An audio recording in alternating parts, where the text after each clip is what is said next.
नमस्कार। कुछ पा लेना जीत नहीं है, कुछ खो देना हार नहीं है।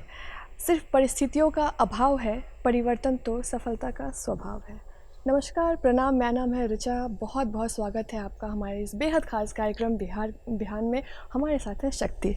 नमस्कार, आभार, अभिनंदन, सुप्रभात हमारे सभी दर्शकों को और आप सभी का पुनः स्वागत है आपके अपने बेहद ही खास कार्यक्रम बिहार बिहान में। जैसा कि दर्शकों, ऋचा ने आज के कार्यक्रम की शुरुआत बहुत ही उम्दा पंक्तियों से की। और अगर बात करें बाहर के मौसम की, तो बाहर की मौसम बारिश की बूंदों से काफ़ी खुशनुमा हो चुका है।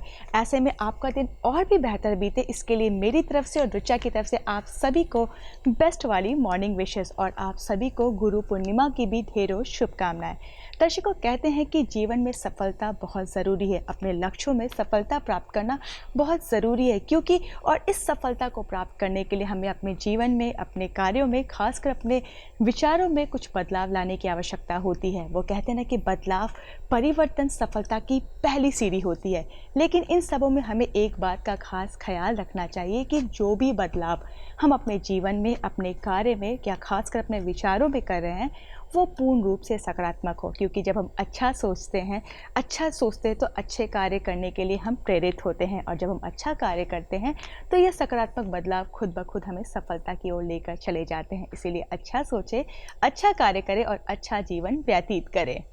बिल्कुल सही कहा शक्ति तुमने कि जब हम परिवर्तन की बात करते हैं तो थोड़ा बदलाव खुद के अंदर होता है। जो उस सहनशक्ति को खुद अगर वो सीख लेता है तो वो बहुत ऊंचाई तक जा सकता है।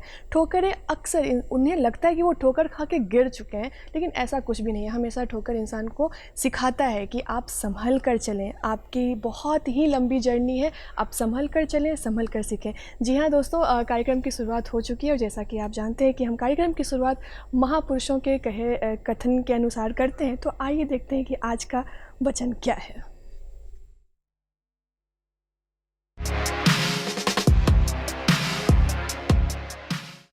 हो सकता है हम ठोकर खाकर गिर पड़े, पर हम उठ सकते हैं।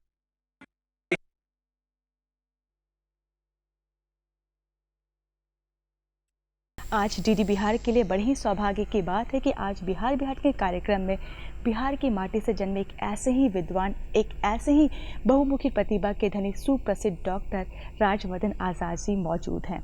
इसी के साथ दर्शकों बता दें कि यह वर्तमान समय में बिहार राज्य विश्वविद्यालय सेवा आयोग में अध्यक्ष के पद पर पदस्थापित है, और साथ ही साथ यह एक लव प्रतिष्ठित नेत्र चिकित्सक भी हैं, जो न सिर्फ भारत में बल्कि एशिया महादेश, ऑस्ट्रेलिया महादेश, अमेरिका महादेश और यूरोप महादेश में भी इनके नाम है। यह एक शिक्षाविद भी हैं, शिक्षक भी हैं, प्रोफेशनल शोधकर्ता भी हैं, और साथ ही साथ एक बेहतरीन साहित्यकार भी हैं, जिन्होंने अपनी कविताओं से भी अपनी एक अलग पहचान लोगों के बीच बनाई है। और इनके मेडिकल साइंस में इनके द्वारा किए गए सक्रिय योगदानों के लिए इन्हें कई पुरस्कारों से सम्मानित भी किया गया। इन्हें life time achievement award 2011, SAARC oration, एडी Grover oration, doctor P Seera Reddy award, Rajnanda oration award इत्यादि से सम्मानित किया गया है। तो चलिए हम और आप मिलकर इनका पुनः स्वागत करते हैं हमारे कार्यक्रम बिहार बिहान में। डॉक्टर राजवर्धन आज़ाद जी, आपका तहे दिल से स्वागत है हमारे कार्यक्रम बिहार बिहान में। मुझे बहुत खुशी है कि मैं आज आप लोगों के साथ हूं, और जो हमारे तमाम दूरदर्शन के दूरदर्शक हैं, तो उन लोगों को मेरा शुभ प्रभात। और आज का दिन, जैसे आपने बताया, एक ही बहुत महत्वपूर्ण है। और चलिए अब आगे हम लोग बात करते हैं। डॉक्टर राजवर्धन आज़ाद जी, एक बहुत ही बड़ा नाम, एक बहुत बड़ी उपलब्धि, साहित्यकार भी होना, चिकित्सक भी होना और सारी उपलब्धियों से लबरेज जो आप हैं। लेकिन आज हम बात करेंगे सिर्फ राजवर्धन आज़ाद की, क्योंकि डॉक्टर से पहले सफलता तो हर किसी को दिखती है, लेकिन उसके पीछे का संघर्ष कहीं ना कहीं छिप जाता है उस गूंज में। तो आज हम बात करेंगे आपके उन बचपन की, आपके घर के माहौल की, आपकी प्रेरणा स्रोत की। तो सर, आप अपने बचपन के दौर में हमें भी ले चलें, ताकि इतनी बड़ी उपलब्धियों के बीच में जो संघर्ष है वह हमें और दर्शकों को जानने का मौका मिले। आपने जो मुझसे सवाल किया है, वो मतलब मुझे मेरी पुरानी यादों में आपने मुझे डाल दिया है। बहुत सारी चीज़ें हैं, मैं इतने कम समय में तो नहीं बता सकता, लेकिन मैं एक बात आपको ज़रूर बताऊंगा कि मेरा जो बचपन बीता वो मेरे नाना जो थे श्री सुरेंद्र नाथ झा जी, तो वो जो है संस्कृत के विद्वान थे, और वो जो बिहार जुडिशियल सर्विस है तो उसमें वो उसी में थे वो। तो मुंसिफ मजिस्ट्रेट हुए, फिर क्लेम्स ऑफिसर हुए, फिर जज हुए, फिर डिस्ट्रिक्ट जज हुए।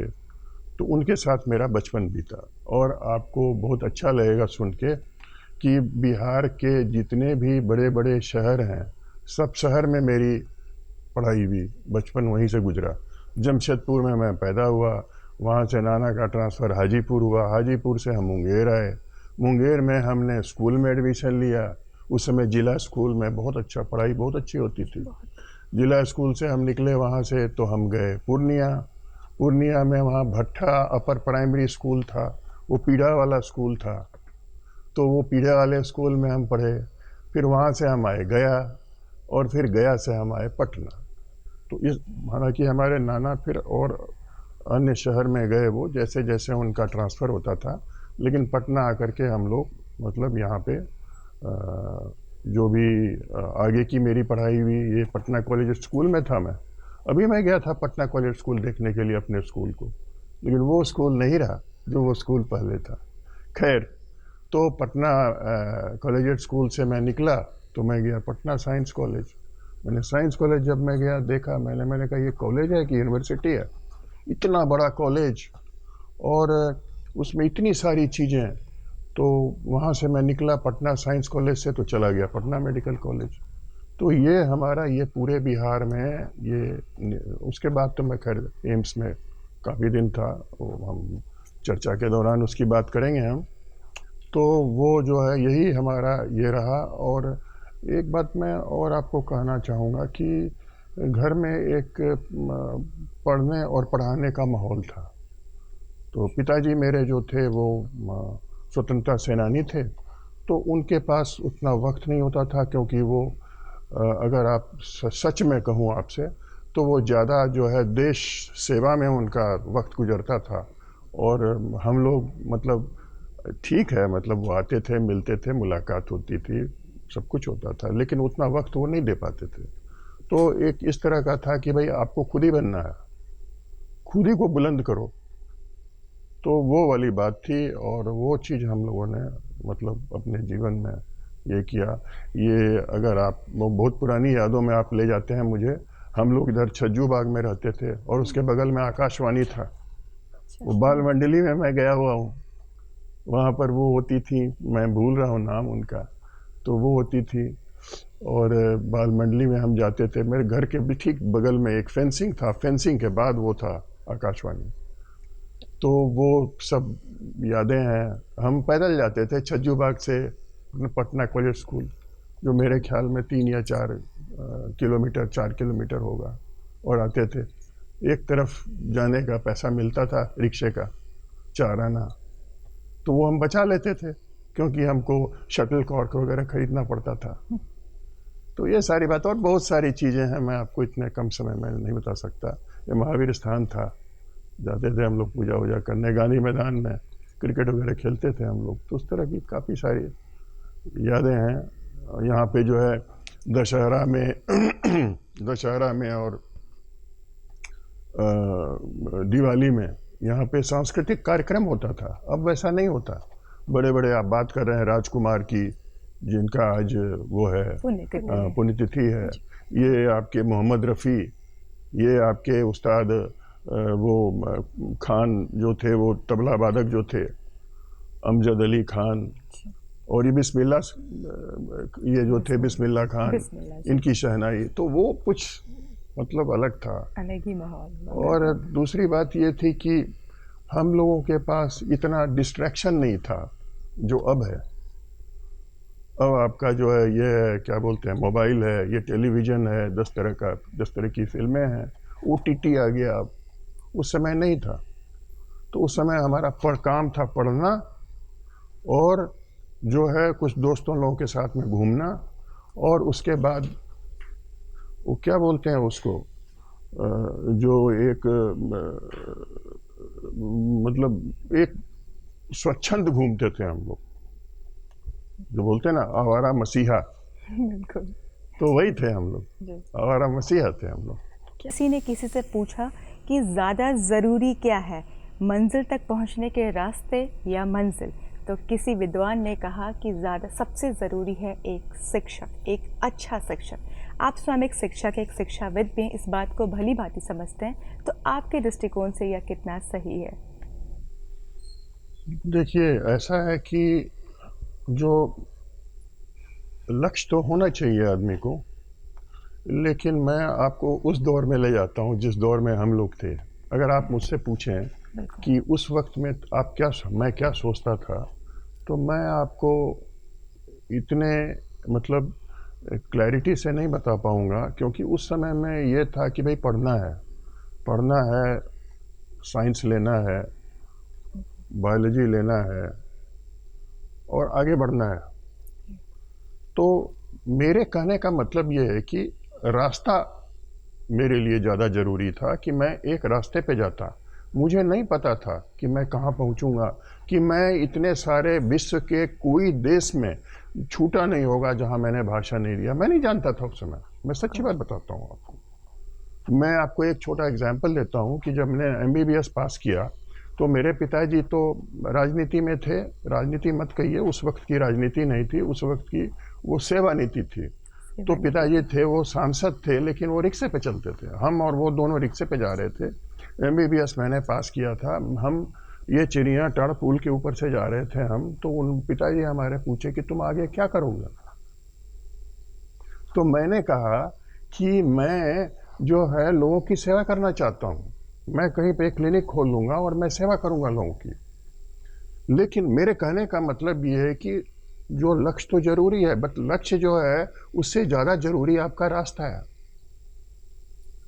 और मैं आपको इसी संदर्भ में मैं थोड़ा आजकल रिलीजन के बारे में पढ़ता हूँ। मैंने इस्लाम पढ़ा है, मैंने हिंदुइज्म पढ़ा है, मैंने बुद्धिज्म पढ़ा है, मैंने सारा। तो मैं बताता हूँ कि जो भगवान बुद्ध का कहना था, उनका कहना था कि तुम अपना रास्ता चुनो। रास्ता जरूरी है। तुम कहाँ पहुँचोगे, तुम रास्ते पे जाओगे, तुम खुद पहुँच जाओगे वहाँ पे। उन्होंने ये नहीं कहा कि तुम जो है वो मेरे रास्ते पे चलो। भगवान बुद्ध ने नहीं कहा, क्योंकि उन्होंने कहा मैं तो साथ तुम्हारे होऊंगा नहीं, रास्ता तुमको खुद चुनना है। और पिताजी मेरे, उन्होंने भी यही कहा था कि बेटा तुम मेरे साथ मत चलो, मेरे राजनीति में मत आना, तुम अपना अपना रास्ता चुनो। तो हम लोगों ने अपना अपना रास्ता चुना। तो रास्ता बहुत जरूरी है। और दूसरी बात शिक्षा की आपने की, तो शिक्षा जो है वो एक सीखने और सिखाने का एक प्रयोजन है। शिक्ष शब्द जो है ना, धातु, वो होता है सीखने और सिखाने का एक प्रयोजन, एक आयोजन आप कह लीजिए उसको, तो वो है। और शिक्षा जो है उसमें बहुत ताकत है। और वो ताकत है, आप देखिए कि जो आबादी की बात करते हैं कि भाई आबादी को कंट्रोल करना है, क्योंकि आबादी एक बहुत बड़ा मुद्दा है हमारे देश के लिए। तो यहाँ बिहार में जो है, अब हमारे माननीय मुख्यमंत्री नीतीश कुमार जी जो हैं, उन्होंने कहा कि लोगों को शिक्षित करो। अगर शिक्षित करोगे तो आपसे आप आबादी कम हो जाएगी। और उसका नतीजा भी निकला है कि जो बर्थ रेट बिहार में है वो जितना पहले था, मैं एग्जैक्टली तो नहीं बता सकता आपको, लेकिन आप देखेंगे स्टैटिस्टिक्स तो आपको पता चलेगा कि बर्थ रेट अब जो है कम हो गया है, इसलिए कि शिक्षा का प्रसार हुआ है। शिक्षा को जो प्राइमरी लेवल है और जो सेकेंडरी लेवल है वहाँ तक, हाँ, ये हम मानते हैं कि जिस तरह से होना चाहिए वो नहीं है। तो ये है शिक्षा का महत्व। शिक्षा में इतनी शक्ति है कि शिक्षा जो है वो सत्ता बदल सकती है। तो बोलता है ना, पहले होता था कि सत्ता का जन्म बंदूक की नली में होता है, ये नक्सलवादी लोग कहते थे। लेकिन अब जो है वो शिक्षा का जन्म जो है वो, सॉरी, सत्ता का जन्म जो है वो शिक्षा की नली में होता है, ये कहना चाहिए। बिल्कुल। तो नेल्सन मंडेला जी ने भी तो कहा है कि शिक्षा सबसे ताकतवर हथियार है जिससे हम पूरी दुनिया को बदल सकते हैं। बिल्कुल। तो बतौर शिक्षक कभी कभी ऐसा होता है कि हम कोई चीज़ बदलना चाहते हैं लेकिन हम असमर्थ होते हैं, क्योंकि आपका दौर बहुत बड़ा रहा है। तो आपको कहाँ पे ऐसा लगा कि जो चीज़ें हमें करनी चाहिए थी वो हमने कर दी है और उससे आप संतुष्ट हैं? कहीं ना कहीं तो आपको लगा होगा ऐसा। हाँ, नहीं, संतुष्टि तो मुझे बहुत है, इसलिए कि मैं जिस जगह पर गया वहाँ मैंने दिया, लिया कम, दिया ज़्यादा। अब जैसे मैं एम्स में था, तो एम्स तो बहुत बड़ी जगह है, तो वहाँ पे मुझे एम्स ने भी दिया, क्योंकि मैं वहाँ गया, मुझे इज्जत मिली, वहाँ प्रतिष्ठा मिला, लेकिन उससे ज़्यादा मैंने दिया एम्स को। एम्स को दिया मैंने, जो है एम्स में एक अलग तरह की संस्कृति अपने इसमें डिपार्टमेंट में, वैसे तो अपनी संस्कृति है ही वहाँ पे, तो वहाँ पे और भी बहुत सारे रिफॉर्म किए और बहुत सारी चीज़ें हैं जो नया रिसर्च के लिए मैंने, जो बेसिक वाले साइंस वाले हैं, जो क्लिनिकल, दोनों को मिला के मैंने कहा भाई मिला के रिसर्च करो। अगर तुम कुछ मॉलिक्यूल निकालते हो तो उस मॉलिक्यूल का क्लिनिकल एप्लीकेशन क्या है वो तो होना चाहिए, कि तुम मॉलिक्यूल सिर्फ निकालने का मतलब नहीं होता। तो वो उस तरह का मैंने किया। मैं उसी समय में एक नेशनल बोर्ड ऑफ एग्जामिनेशन है, आज से मैं आपको बता रहा हूँ 2000 में, 99-2000 में नेशनल बोर्ड ऑफ एग्जामिनेशन है, वो एक तरह का मेडिकल काउंसिल की तरफ से भारत सरकार का एक वो ये है, मतलब संस्था है उनकी। तो उसमें मैंने बहुत सारे रिफॉर्म किए। एक छोटा सा आपको, आप जो बता रही हैं कि आपको दिक्कत हुई, वो दिक्कत ये हुई कि मैंने ये कहा कि हम विद्यार्थियों के लिए करते हैं, जो बना रहे हैं हम, नियम बना रहे हैं एडमिशन का, और जो हम उसके एग्ज़ाम के लिए जो सिस्टम बना रहे हैं, हमने वो इंट्रोड्यूस किया, क्या बोलते हैं, ऑब्जेक्टिवली स्ट्रक्चर क्लिनिकल एग्जामिनेशन, वो हमने इंट्रोड्यूस किया। मैंने कहा कि शिक्षकों का भी होना चाहिए। अरे भाई, शिक्षक जब नहीं खुद जो है अपडेटेड नहीं होंगे तो पढ़ाएंगे क्या वो? और जो शिक्षा है वो तो डायनामिक है ना भाई। आज जो चीज़ है वो कल तो, देखिए साइंस में इतनी तरक्की हो रही है, तो मैंने कहा उनका होना चाहिए सर्टिफिकेशन। 5 साल के बाद हर का सर्टिफिकेशन होगा। अरे बड़ा हंगामा हुआ, लोगों ने जो है वो कर लिया, एक यूनियन बना लिया, ये बना लिया, वो बना लिया। फिर भी मैंने जो है उस समय इम्प्लीमेंट उसको करवाया। मैंने जो है एडमिशन में भी कराया कि जो लड़का 40 नंबर लाता है, जो 90 नंबर लाता है, दोनों बराबर क्यों रहेगा भाई? जो 90 वाला उसको ज़्यादा होना चाहिए और 40 वाले को कम होना चाहिए। पहले तो वही था, मेरे आने से पहले मैंने उसको ठीक किया। मैं बहुत खुश हूँ कि जहाँ जहाँ पे जो मैंने रिफॉर्म किए वो रिफॉर्म जो है आज भी चल रहा है और वो अपनी जगह पे है। कुछ हाँ, लोगों ने अपने स्वार्थ के लिए उसको बदला है, तो वो तो उनकी फितरत है, उनकी फितरत को तो मैं कुछ नहीं कर सकता। तो ये वाली बात है जी। आपने अभी जिक्र किया तकनीकों का, साइंस की अगर बात करें तो कहते हैं कि साइंस हमारा सबसे कर्तव्यनिष्ठ सेवक है, जो हमेशा हमारे जीवन को सरल बनाने की कोशिश में लगा रहता है, और इसकी महत्ता आज हर क्षेत्र में देखने को मिलती है, चाहे वो मेडिकल साइंस हो, चाहे वो शिक्षा।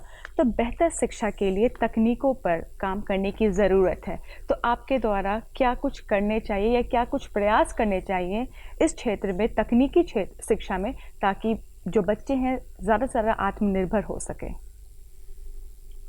देखिए, ये तो सिर्फ तकनीकी शिक्षा की ही बात नहीं है, ये आम शिक्षा की बात है। जब आप शिक्षण प्रणाली को देखते हैं तो हमारे शिक्षण प्रणाली में, जो हमारी हिंदुस्तान की शिक्षण प्रणाली है, मूलतः ये जो है ये हमारा कॉलोनियल सिस्टम है, जो ब्रिटिश सिस्टम बोलते हैं। तो अंग्रेज आए, हम लोगों को दे दिया, हम लोग उसको ले लिए। हाँ ठीक है, कुछ समय तक के लिए वो ठीक था, लेकिन जो अब हमारी शिक्षण प्रणाली है, शिक्षण प्रणाली में जो आप तकनीकी शिक्षा की बात कर रहे हैं, तकनीकी शिक्षा नहीं, सब में होना चाहिए कि प्रयोग ज़्यादा होना चाहिए। देखिए, फिर मैं धर्म पे आऊँगा, वो है बुद्ध धर्म। बुद्ध धर्म में कहते हैं कि पहले जानो और उसके बाद उसको मानो, दैट इज साइंस। और हमारे सब में है कि भाई ये पढ़ लो, पूजा पाठ कर लो, और ये उसके बाद तुमको फल मिलेगा। यहाँ पहले कहता है पहले आप काम कर लीजिए, उसके बाद आपको मिल जाएगा। आप पहले उसको जानिए, फिर उसको, उसी तरह से जो तकनीकी शिक्षा है या और कोई भी शिक्षा है, पहले तुम प्रयोग करो, प्रयोग करके उस चीज़ को तुम जानो और उसके बाद तुम मान लो। अभी क्या है, पहले क्या था, और अब तो खैर बदल रहा है, पहले क्या था कि रट लो बेटा, बाबर ने जो है वो क्या बोलते, हुमायूं ने बाबर ने इब्राहिम लोदी से जो ये किया, वो किया, इब्राहिम लोदी ने जो चढ़ाई किया था, उसके बारे में तुम रट लो। हम रट लिए थे, जो हम भट्टा पर प्राइमरी स्कूल पढ़ना पूर्णिया में पढ़ते थे, तो हमने रट लिया था, अच्छा से बताया था उसने, रट लिया था मैंने। तो अब प्रयोग तो इतिहास का नहीं हो सकता ना, लेकिन प्रयोग जो वर्तमान का तो हो सकता है, बिल्कुल। प्रयोग तो भविष्य का हो सकता है। तो पहले प्रयोग में होना चाहिए और उसके बाद उसकी आपसे आपको जानकारी मिल जाएगी, रटने की जरूरत नहीं है। ये सिर्फ तकनीकी शिक्षा में नहीं है और बाकी जगह भी है। बिल्कुल। मैं आपको मूल चीज बता रहा नहीं, हूँ, आपने बिल्कुल सही बाकी बात आप कही। पॉइंट्स जो है वो तो छोटे बिल्कुल। से डिस्कशन में नहीं हो सकता क्योंकि जिस युग में हम जी रहे वो आधुनिक युग है, जहाँ हर हाँ। चीज है, हर छोटी बड़ी चीजों के लिए हम तकनीकों पर हैंड्स ऑन निर्भर होना करते चाहिए हैं। ना, आपको जी, पता बिल्कुल। होना चाहिए। जी, ये अगर ये गमले में ये फूल लगा हुआ है तो कैसे लगाएंगे इसको, आप किताब से पढ़ के नहीं कर सकते। प्रैक्टिकल। आप जब तक खुद नहीं करोगे जब तक आपको पता नहीं चलेगा। बहुत बेहतर बात कही सर आपने कि जब तक आप खुद प्रयोग नहीं करेंगे तब तक आप उस मुकाम तक नहीं पहुंच सकते, आप कहीं सुनी बातों पे ही रह जाएंगे। आप उच्च शिक्षा से हमेशा जुड़े हुए रहे, लेकिन जब हम बात करें प्राथमिक शिक्षा की, तो आपको कहाँ लगता है कि वहाँ पे बदलाव की ज़रूरत है? क्योंकि प्रारंभिक शिक्षा जो है वही नींव होती है। ये बहुत अच्छी बात आपने कही है। देखो, शिक्षा जो होता है ना, शिक्षा का जो अर्थ है उसका, एक तो जो है उसका संकुचित और एक होता है विस्तार। तो शिक्षा का संकुचित से मेरा मतलब ये है कि जो आपको किताब में पढ़ते हैं वो शिक्षा नहीं है, वो शिक्षा है लेकिन शिक्षा का एक पार्ट है। माध्यम। जो विस्तार है वो प्राइमरी में होना चाहिए, जो आप बात कर रही हैं, उसमें माँ का रोल है, उसमें पिताजी का रोल है, उसमें परिवार का रोल है, उसमें समाज का रोल है, और उसके बाद उसमें स्कूल का रोल है। जो संस्कृति, जो हम संस्कार बोलते हैं अपने यहाँ, देखिए, इसीलिए देखिए, मैंने बुद्ध की बात की है, मत समझिएगा कि मैं बुद्धिस्ट होने वाला हूँ, मैं वो नहीं हूँ। मैं तो जो हूँ वही रहूँगा। मैं हिंदू हूँ, हिंदू रहूँगा, और पूजा पाठ करता हूँ। मैं कल भी सत्यनारायण भगवान का पूजा किया है, लेकिन आपको विश्लेषण करना चाहिए अपने जीवन काल में। तो मेरे कहने का मतलब, जो आप बोल रही थी प्राइमरी शिक्षा में, एक तो कि होना चाहिए कि उसमें कुछ इस तरह का होना चाहिए कि परिवार का क्या रोल है वो होना चाहिए। जैसे आजकल पेरेंट और टीचर की मीटिंग होती है ना, तो पेरेंट टीचर मीटिंग नहीं होना चाहिए, फैमिली और बच्चे की मीटिंग होनी चाहिए। वो जरूरी है कि आज के दिन में या एक हफ्ते में या एक महीने में माँ ने बेटे को क्या बताया, पिताजी ने बेटे को क्या बताया, जो परिवार है, परिवेश है, उसने उसको क्या बताया। ये बहुत महत्वपूर्ण चीज है। ये एक तो ये हुआ। दूसरा, व्यवहार, मैनरिज्म। आप बताते हैं कि आप जाओगे बड़े के पास तो पैर छूओगे। अब देखना, लोग पैर नहीं छूता है, तो पैर छूओगे, बात करो। पैर छूना सिर्फ पैर छूना नहीं है, एक जो है अपने इसके बड़े लोगों के साथ में, परिवार के साथ में, एक जो है आपको क्या बोलते हैं, डायलॉग शुरू करने का तरीका है। अगर आप किसी के साथ खड़े हो जाओगे चुपचाप तो वो भी नहीं बोलेगा। आप पैर छूओगे तो जिसका छूओगे वो आशीर्वाद देगा आपको कि खुश रहो, या फलो फूलो, या बड़े होके बहुत बड़े इंसान बनो। तो ये वाली बात है। बिल्कुल आपने सही बात कही कि कहते हैं कि जो उच्च शिक्षा होती है वो हमें एक्सेलेंस प्रोवाइड करता है, लेकिन जो प्रारंभिक शिक्षा होती है वो हमें एटिकेट्स, नॉर्म्स प्रोवाइड करते हैं। बहुत जरूरी जी, है, बिल्कुल। जो कि आज की शिक्षा में प्रणाली में बहुत जरूरी है, बहुत जरूरी है। वो अगर, और देखिए, अगर आज आप शुरू करेंगे ना, उसका नतीजा 20 साल के बाद होगा। बिल्कुल। इसमें जो है, मैं तो कहता हूँ कि आप जो है इसमें जो माँ बाप हैं आजकल 30 साल से लेकर के 50 साल के बीच में, 50 साल तो छोड़ दो, बहुत ज़्यादा हो गया, 30 से 40 साल के बीच में जितने माँ बाप हैं सबको बुलाओ, और बुला करके जैसे पेरेंट टीचर मीटिंग होता है उसी तरह से आप बुला करके उनको बताओ कि ये इस तरह से करो घर में, और उसका रिपोर्ट कार्ड लो। बिल्कुल सर, आपने बहुत ही सही बात कही है। जैसे आप एनजीओ में हैं, एनजीओ की एक संस्था होनी चाहिए, जो संस्था ये काम करे कि अपने हर इसमें, अपने लोकेलिटी में, मोहल्ले में इस तरह का वो आयोजन करे, तो इससे बहुत ये होगा। सब चीज़ सरकार से नहीं कर सकती, और सरकार पे भरोसा भी नहीं करना चाहिए। बिल्कुल। एजुकेशन का सर मतलब ही होता है कि आप पढ़ना लिखना के साथ साथ आपके पास मैनर हो, तौर तरीका हो कि किस तरीके से आप आपको क्या एथिक्स चीजें को ना करनी। भूलें, बिल्कुल। वो बहुत महत्वपूर्ण होता है। सर, अगर आपकी बात करें तो आप एक नामचीन और एक कौशल आई सर्जन भी हैं। तो यूँ तो मेडिकल साइंस की कई विधाएं हैं, आपने इसी क्षेत्र का चयन नेत्र चिकित्सा का ही चयन क्यों किया? महज एक इत्तेफाक है या इसकी कोई खास वजह? मैं सच बता दूं एकदम से हम लोग सब सुनने के लिए हैं आज। तो आप इत्तेफाक कर सकते हो।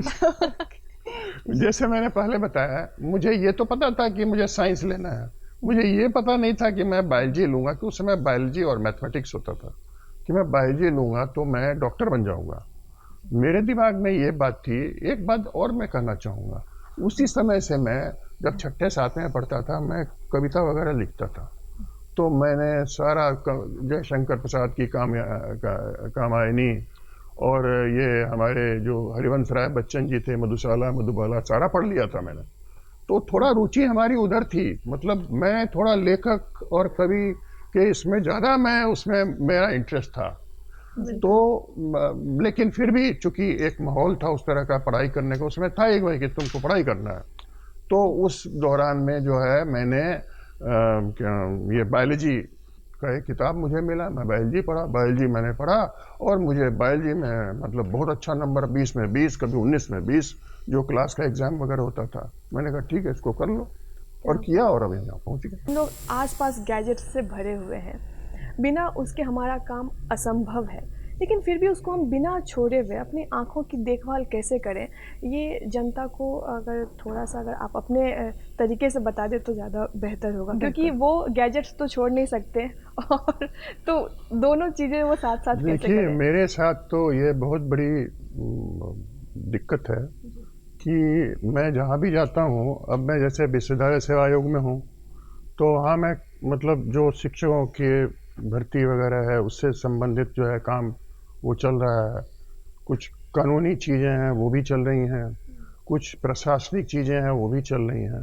इसके साथ साथ लोग मुझे जो है वो आइस के बारे में जो है, मेरी आँख देख लो, कोई मेरा ऑपरेशन कर दो, मेरा ये कर दो, तो ये थोड़ी सी दिक्कत है। लेकिन जब आप अगर पूछ रहे हैं तो मेरे लिए ऐसा ही है जैसे कि आप क्या बोलूँ मैं, कि कोई बहुत ऊंचे जगह पे बैठा हुआ आदमी, उसको आप ये बताएं कि मैं चींटी कैसे मारूं तो वो वाली बात है। नेवरदलेस मैं बोलूँगा आपको, आँखों की जो मतलब देखभाल है, तो वो तो मतलब बोलता है ना, इसमें हमारे इसमें क्या है कि सर्व अंगेन नेत्रम प्रधानम, तो नेत्र तो प्रधान है। तो उसके लिए देखिए ऐसा है कि बहुत सारी चीज़ें जो हैं वो अब आज के संदर्भ में जो है वो जो हमारा रहने का तरीका है ना, लाइफस्टाइल, तो लाइफस्टाइल जो है हमारी आँखों को ख़राब कर रहा है, एक बात। दूसरी बात जो जो आपने इसके बारे में कहा, जो टेक्निक्स के टेक्नोलॉजी के बारे में कहा, टेक्नोलॉजी भी है, वो भी एक वजह है जो उसके वजह से हो रहा है। तो ये दो बातें पे हम इसी पे रहते हैं। इसमें लाइफस्टाइल में ये है कि आप, अब लोग जो है पहले जो पढ़ते थे वो रोशनी होता था और सामने में वो रखते थे, उसको पढ़ते थे, और अब जो है वो लेट के पढ़ रहे हैं, कोई जो है ऐसे करवट लेके पढ़ रहे हैं, कहीं पे मतलब रेलवे स्टेशन पे जा रहे हैं वहाँ पढ़ रहे हैं, लैपटॉप खोल दिया है। तो ये सारी चीज़ें जो हैं आँख पे प्रेशर डालती हैं, एक बात। दूसरी बात ये है कि आजकल जो है वो खास करके जो बच्चे हैं ज़्यादा कंप्यूटर पे, डिजिटल ये है, मोबाइल है, ये सारा जो है ये भी एक उस पर असर कर रहा है। खान पान है जो मैंने लाइफस्टाइल के बारे में कहा, तो ये सारी चीज़ें हैं। तो इसमें तो ये है कि आप जो है वो मतलब जो मैं बराबर लोग मेरे पास आते हैं, होता क्या है कि बहुत देर तक आँख खुला होता है, तो उससे जो है वो ड्राइनेस वगैरह हो जाता है, मेन प्रॉब्लम उसी से होता है। तो उसके लिए ये है कि आप कंप्यूटर पर देख रहे हैं तो आप 2 घंटे 3 घंटे के बाद थोड़ा रेस्ट कर लीजिए, क्योंकि आजकल हमने देखा है खास करके जो IT वाले हैं, तो ये जो है 8-8, 9-9 घंटे, 10-10 घंटे तक काम करते हैं। तो उनको उनके लिए है कि भाई आप 2 घंटे 3 घंटे के बाद थोड़ा रेस्ट कर लीजिए, थोड़ी सी ड्रॉप्स आते हैं वो जो आर्टिफिशियल टीयर्स हम लोग बोलते हैं, तो वो आप डाल सकते हैं। तो इस तरह का खास करके आजकल जो वेदर वगैरह है, इतना पोल्यूशन है, तो पोल्यूशन एक अलग प्रॉब्लम क्रिएट करता है। उसी तरह से जो है आपका जो ये हमारा क्या बोलते हैं खाने पीने का है, तो वैसी चीज़ें खाएं जिसमें कि वाइटामिन्स हो, विटामिन ए हो, आपका पालक साग है, आपका जो है ये प्रोटीन जिसमें है, चना है, आपका जो ये सहजन है, सहजन में विटामिन ए बहुत ज़्यादा है। तो इस तरह की चीज़ें जो हैं आप अगर खाएंगे तो वो खाने का तो एक दिन में होता नहीं ना है, वो तो घर का आपको पूरा सिस्टम बनाना पड़ेगा। वो फिर वो जोमेटो को और वो जो मैकडोनल्ड है और जो पिज़्ज़ा हट है उसको आपको करना, कहना आसान है लेकिन करना मुश्किल है। जो आजकल हमारा आजकल कैसा लाइफ स्टाइल ही सर हो गया है कि पहले अक्सर हम लोग को इससे जैसे कि बढ़ती उम्र के साथ आंखों की परेशानियों की बातें सुनने या देखने को मिलती थी, लेकिन आज जैसे हर बड़े आयु में लोग जो बढ़ती उम्र है ना उसमें 40 साल से ऊपर है, उनमें एक तो चश्मा लगेगा ही लगेगा। इसलिए जो है आप उस समय दिखला लीजिए, आप किसी ऑप्टिशियन के पास न जाइए, ऑप्टिशियन वाले हमसे नाराज हो जाएंगे कि, लेकिन फिर भी एक पूरा कॉम्प्रिहेंसिव चेकअप करा लीजिए आँख का 40 साल के बाद। और दूसरी बात है 60 साल के बाद कैटरेक्ट आपको होना ही होना है, तो आप कैटरेक्ट के लिए दिखला लीजिए। जिनको डायबिटीज़ है वो रेटिना इन्वॉल्व होता है तो डायबिटीज़ रेटिना आप अपना दिखला लीजिए। ब्लड प्रेशर वाले भी दिखला लीजिए क्योंकि उसमें भी जो है रेटिना इन्वॉल्व होता है। तो ये सारी चीज़ें हैं, बहुत सारी चीज़ें हैं। तो इन जनरल जो है आपको बढ़ते उम्र के साथ में आपको आइज़ का चेकअप स्कूल में एक बार चेकअप करा लीजिए। आमतौर पे होता है कि स्कूल में आई चेकअप होता है, बच्चों को पता चलता है, माँ बाप को बताते हैं, फिर वो हमारे पास आते हैं। बेहतर है कि आप जिस समय एडमिशन करा रहे हैं उससे पहले ही जाकर के आई चेकअप करा लीजिए। तो हर स्टेज में जो है आपको ज़रूरत पड़ता है। अगर आप पूछेंगे हमसे कि आपने क्यों ऑप्थेल्मोलॉजी ज्वाइन किया, तो उसका एक वजह यही है, आप किसी ऑर्थोपेडिक सर्जन के पास न जाएं, आप किसी फिजिशियन के पास न जाएं, आप किसी जो है न्यूरोलॉजिस्ट के पास न जाएं, पेट वाले के पास न जाएं, मेरे पास आपको आना पड़ेगा एक चश्मा के लिए, दूसरा 40 साल के बाद, तीसरा जो है कैटरेक्ट ऑपरेशन के लिए आपको आना ही आना पड़ेगा, कोई दूसरा अल्टरनेटिव नहीं। हम थोड़ी सच में आँख का ख्याल रखिए, क्योंकि आँख जो है आपके दिल का जो रास्ता है वो भी आँखों से ही होके जाता है। तो आप थोड़ा सा आँख का ख्याल रखें। बात हम करेंगे शक्ति साहित्य की, क्योंकि सर लिखते भी हैं, बहुत उम्दा लिखते हैं।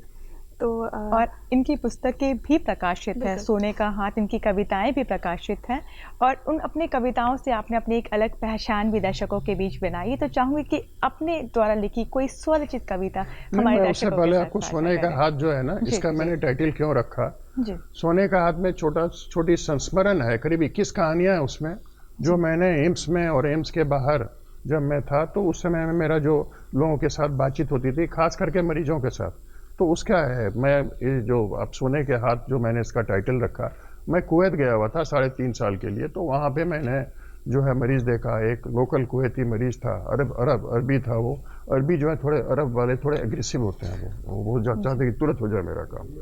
तो वो आए जल्दी हड़बड़ी में, ये है हमारा ऑपरेशन कर, ये है वो है।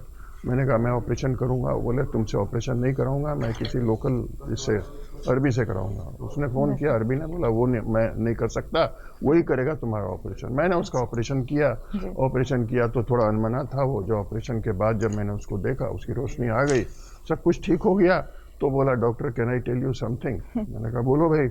तो उसने कहा कि doctor you have a golden hand, आपका सोने का हाथ है। तो वही सोने का हाथ है। जी सर, आपके द्वारा लिखी कोई कविता जरूर सुनना चाहेंगे तो हमारे दर्शक। कविता सुनाता हूँ मैं। जी मैंने लिखी है, जो एक कविता संग्रह अभी दिया है राजकमल प्रकाशन को, तो वो है नीम का शहद। तो मैं छोटी छोटी कविता लिखता हूँ, बहुत बड़ी कविता नहीं लिखता, क्योंकि आजकल जो है सब चीज़ का शॉर्ट फॉर्म आ गया है। बच्चे जो है सब जगह जो है ECL NCL ये सब चलता है, तो इसलिए मैंने, क्योंकि छोटा जो होगा ना, हाँ, छोटी कविता बड़े भाव, कम होता है रख रखाव, मेंटेनेंस कम होता है छोटी कविता का। हाँ, तो मैं आपको सुनाता हूँ। जी जो आपने जो बताया ना कि जो जिंदगी चलती है, जैसे जा रहा है परिवार में, बच्चे हो रहे हैं, तो क्या है, इसका सबका समझिएगा। जी मीठा जहर सा जिंदगी है, मीठा जहर सा, दांत खट्टा सा, मिर्चा तीखा सा और नमक मोटा सा। समझिए, कभी उबड़ खाबड़ कभी सपाटा, चले जिंदगी संग हम सभी। कभी उबड़ खाबड़ कभी बाकी सपाटा, चले जिंदगी संग हम सभी। बच्चों की आहट दौड़े सरपट, माँ की टिफिन बनती झटपट, माँ बाप की दीक्षा, कॉलेज की शिक्षा, चाकरी की खोज में हर रोज समीक्षा। अनंत की खोज में, अनंत की खोज में, स्वयं के ब्रह्मभोज में, सुख की तलाश में, पीढ़ियों के तेज में, जिंदगी पड़ाव है। जिंदगी पड़ाव है, यादगार सफर है, पूरे आयुष का सुंदर शहर है। तो सब आ गया इसमें, ठीक है। बहुत ही और एक मैं आपको कविता और सुनाता हूँ। बिल्कुल। वो सवाल आप पूछने वाली हैं शायद या ना पूछेंगी, मैं पहले ही बता देता हूँ। जी बिल्कुल। तुम्हारा कमान है, जी आप समझ जाइएगा क्या है। तुम्हारा कमान है, रास्ता कटीला, कभी गड्ढा कभी नुकीला, तुम्हें संग लेकर फिर भी चलता चला। पहुंचा आज मैं ऐसे मुकाम पर, खुश हूं पहुंचकर नीले आसमान पर। तुम्हें जब मैं आज देखता हूं, देखकर मैं यही सोचता हूं, तुम नहीं होती तो कौन सा पथ होता, मेरी जिंदगी का कौन सा रथ होता। कि जिंदगी तुम्हारे बिना बियाबान है, हर सफल सफर में तुम्हारा कमान है। क्या बात है। अब आगे कुछ कहने की जरूरत नहीं, आप जहाँ समझ तक गई हम लोग होंगी। बात से समझ पा रहे हैं कि श्रीमती जी की बात हो रही है और कहते हैं कि हाँ। जिसमें श्रीमान का मतलब ही होता है कि जो आगे जिनका मान वो रखती हो, जिनका मति मिलता हो अपने अबे पति मैं से, एक वही माँ के श्रीमती लिए आपको कहलाती सुनाता है। हूँ जो मैंने अपनी माँ के लिए लिखा था, जो माँ का डेथ हो गया। मातृशक्ति माँ, जी माँ तुम गई तो सही, माँ तुम गई तो सही पर थोड़ा सा रुक जाती। माँ तुम गई तो सही पर थोड़ा रुक जाती, जाते जाते कम से कम अपनी बात तो कह जाती। हम तो यूं ही सोचते रहे, हर दिन आंसू पोंछते रहे, आंखों के सामने तुम्हें चढ़ते उतरते देखते रहे। सोचा था इस बार तुम्हें घर लाएंगे, सोचा था तुम्हें इस बार घर लाएंगे, फिर तुम्हें खूब हंसाएंगे, सारी खुशियां देकर फिर तुम्हें आसमान तक पहुंचाएंगे। तब तुम जाती, तब तुम जाती तो संग हम भी जाते, सोने का हम रथ भी लाते, संग तुम्हारे पसंदीदा चीजें ले जाते। रोते नहीं हम, गाते बजाते जाते। जाना तो सबको अपने घर है, सबका सगा तो एक ही ईश्वर है। किस्मत उनकी जिनका स्वर्ग धरोहर है, प्यार उन्हें है नीचे जिसकी माँ ऊपर है। क्या बात है। बहुत ही भावुक और बहुत ही दिल को छू देने वाली बिल्कुल। आपकी ये कविता है। आपकी माता के लिए आपके जो प्रेम है, आपके जो रिस्पेक्ट है, वो आपकी कविता में बखूबी दिख रहे हैं। बिल्कुल। और ये बहुत बड़ी बात है कि इतनी उपलब्धियों का जो पहाड़ आपने ये जिम्मेदारी जो आप अपने सर रखी, लेकिन फिर भी आप जो दिल में जो आपकी वो भावना और वो भावुकता को आपने बरकरार रखा है, वो काफ़ी ही दिलचस्प है, जो कि बहुत कम आज के ज़माने में तो ये देखने के लिए मिलती है कि जब आप ऊंचाइयों को छूते तो कहीं ना कहीं आप कठोर हो जाते हैं, लेकिन आप सर वो पर्वत हैं जो दूसरे के जीवन यापन में सहायता प्रदान करता है। तो बहुत बहुत ही बेहतरीन था, क्यों शक्ति। बहुत ही अच्छी लगी। जैसा कि सर आप एक शिक्षाविद भी हैं, एक शिक्षक भी हैं, एक मतलब चिकित्सक भी हैं, ऐसे में आप हम सभी के लिए प्रेरणा स्रोत है। ऐसे में चलते चलते हमारे दर्शकों को क्या कुछ संदेश देना चाहेंगे? चलते चलते मैं बस ये कहना चाहूँगा, कर्मण्येवाधिकार रस्ते माँ फलेषु कदाचन। और जितने हमारे दूरदर्शन के दर्शक हैं, सबको मेरा अभिवादन और सबको मेरा प्रणाम, और मुझे यहाँ आमंत्रित करने के लिए बहुत बहुत धन्यवाद। ये हमारा सौभाग्य रहा कि आप हमारे साथ हमारे कार्यक्रम में मौजूद थे और हमारे दर्शकों के साथ बहुत ही अच्छी अच्छी बातें साझा की, उन्हें बताया कि किस तरीके से अपनी आँखों का खास ख्याल रखें। इसके लिए आपका तहे दिल से धन्यवाद। धन्यवाद। तो दर्शकों, ये थे हमारे आज के बेहद ही खास मेहमान जिनसे हमने बहुत सारी महत्वपूर्ण बातें की, बहुत सारी जानकारियाँ प्राप्त की। इसी के साथ वक्त हो चला है आपसे आपके सुझाव जानने का। जिस तरीके से आपको हर रोज़ इंतज़ार रहता है बिहार बिहान का, वैसे ही हमें इंतज़ार रहता है आपके खतों का। इसीलिए आपको हमारा आज का कार्यक्रम कैसा लगा, इसके लिए हमें अपने सुझाव ज़रूर लिखें, जिसके लिए ज़रूरी है आपको हमारा पता नोट करना। और हमारा पता है निदेशक डीडी बिहार दूरदर्शन केंद्र पटना, फ्रेजर रोड पटना 800001, और हमारा ईमेल है director ddkpatna@gmail.com।